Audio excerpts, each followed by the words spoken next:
Game in, game out, things change for the Edmonton Oilers. We discussed yesterday how the team suddenly starting to fight, get more emotional, and a little bit more physical within the past two games on this California road trip have helped them out. And now today we get to discuss kind of the things that don't change. And that is, of course, the need for defense. We see the other day the rumors of Matt Dumba coming up. We had information on Eric Karlsson come out, I believe, yesterday. So there's a ton to get to, my friends. We can spend all day talking about random stuff, or we can get to the hard-hitting stuff. And right now, at this point of the Edmonton Oilers season, talking about Matt Dumba, Eric Karlsson, Vladislav Gavrikov, and the likes are about as hard-hitting as it's going to get for the Oilers if you don't want to talk about this team potentially missing the NHL playoffs. Friends, this is Dolany TV. Good afternoon. Welcome back. Great day to be alive, I guess you could say. Friday, late game. Man, a good time to go out to the bar, have dinner with your friends, head out to the pub, watch the game from there, enjoy karaoke night, whatever the heck you're doing. Get out, enjoy an Oilers game. Heck, and if you're staying in the house, being a homebody like me tonight, why not come out and check the live stream out here on Dolany TV as we'll hang out and enjoy our time together for another game this season. All right, that's where we have to cover off the first little bits of notes. If you're new to the channel, what I want you to do right now is consider hitting that subscribe button. Friends, we've had a pretty successful day today.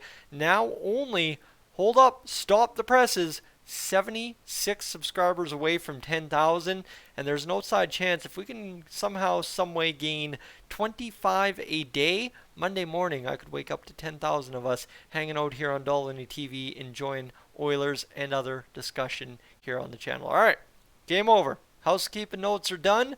Let's get to it, my friends. Yes, the defense trade is obviously coming, right? You can be cynical and say Ken Holland is going to be asleep at the wheel, do nothing about it, and kind of just let us be and watch us first round exit. Whatever your gripe with Ken Holland is, you could easily say that that's going to happen because, right, everybody's inclined to believe something different.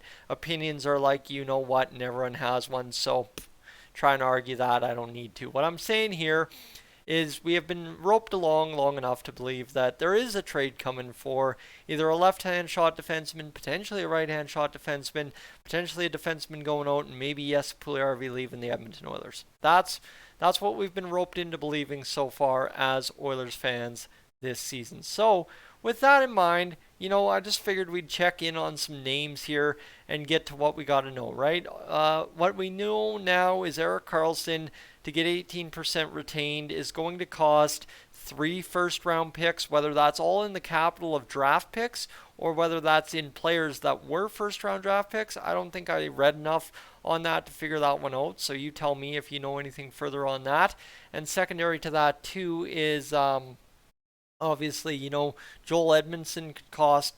Xavier Bourgault is something that's been floated out there several times and people are really upset about, so there's another name on the board.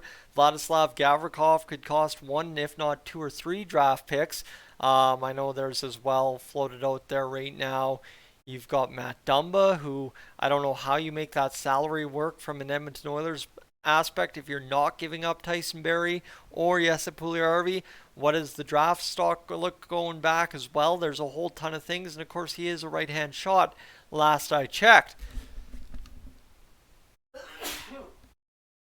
Oof. But as we're sitting, right, friends, it's one of those things, right? We could sit here and play this game all the heck to try and figure this one out, but I just more or less want to review the names we know about, the names we're looking at, and see what happens. I think still the biggest fish in the sea for the Oilers, at least talking, is, I mean, obviously, biggest fish in the sea across the NHL is Eric Karlsson, but when it comes to the Edmonton Oilers this season, it is Jakob Chychrun. That's the one we've been linked to from the start. That's the one everybody wants. That's the one that's going to cost the most. It's going to make the most impact, change the team a little bit, right? That's at least the theory. Then you've got Eric Karlsson, who is like this mega superstar fish that I highly doubt the Oilers are going to be able to find a way to get Eric Karlsson and his salary under the bell here once Evander Kane comes back, which should be next week, by the way, if you missed that update recently. But right, those are the 2 top tier guys. Then you move into what I'd call Vladislav Gavrikov and, of course, Matt Dumba, who are looking to be guys that could be potentially very good second pairing defensemen for you that could really solve that problem for you in terms of the defense. I mean, Matt Dumba maybe not as much as what Vladislav Gavrikov does, but you can't sit here and say that Matt Dumba doesn't have the veteran experience you're looking for on the blue line while also having some upside as well. But as it currently is for the Edmonton Oilers, it would be one of those nice things to see this team go out there and acquire a defenseman. That's obviously what I think we are all waiting for this season. But as it is right now, we don't know who it is. So those are four guys. Obviously, I've floated Radko Gudas as a bottom pairing guy. You can talk about Joel Edmondson being a physical edge player to this defense as well if you go out and trade for him. And I think there's an endless possibility. I know the Oilers fanatic would love to find a way to get Karlsson Soucy into this Oilers lineup. However, with Seattle sustaining the success they are, I doubt that happens. But again, there's a ton of possibilities, and just because the trade is right now doesn't mean that it'll be right later on. So maybe that's why it's not worth making for the Edmonton Oilers as of yet. There could be something yet to develop that we don't know about, right? A team suddenly falls off a cliff, goes 0 in the next several games leading up to the All-Star break, and suddenly that changes things as well. So there's a ton of things that could change this, but I mean, again, right, is a huge trade is coming. That's what we've been conditioned to believe.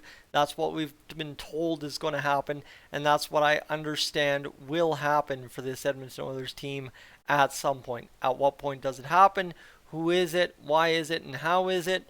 That's questions yet to be answered. But now at least we're starting to get some clarity here on what players are going to cost. And obviously the big update in this video is knowing that, yes, Erik Karlsson should and is off the table for the Oilers as far as I could possibly understand at this point of the NHL season. So that's where we sit. You've got a range of about 6-7 guys, top to bottom, great guys in the NHL that have been there, done that across their NHL careers. None of them all too old. So you got guys that can make an impact for years after on this roster if they have contract years remaining. And at the same rate too, it's not like the UFA market is too deep in terms of defensemen that can make an impact for this Edmonton Oilers team this season in a postseason run. So when it comes down to it, friends, that's your updates for today. Just some thoughts on the Edmonton Oilers defense. Thank you so much for tuning in today. Really appreciate it. And we will talk later on tonight for the Oilers and Sharks live here on Dolany TV. I think it's 8:30 p.m. puck drop, so I look forward to talking to you then. I'm Tyson, this is Dolany TV. Thanks so much for tuning in. I am up on Oda here.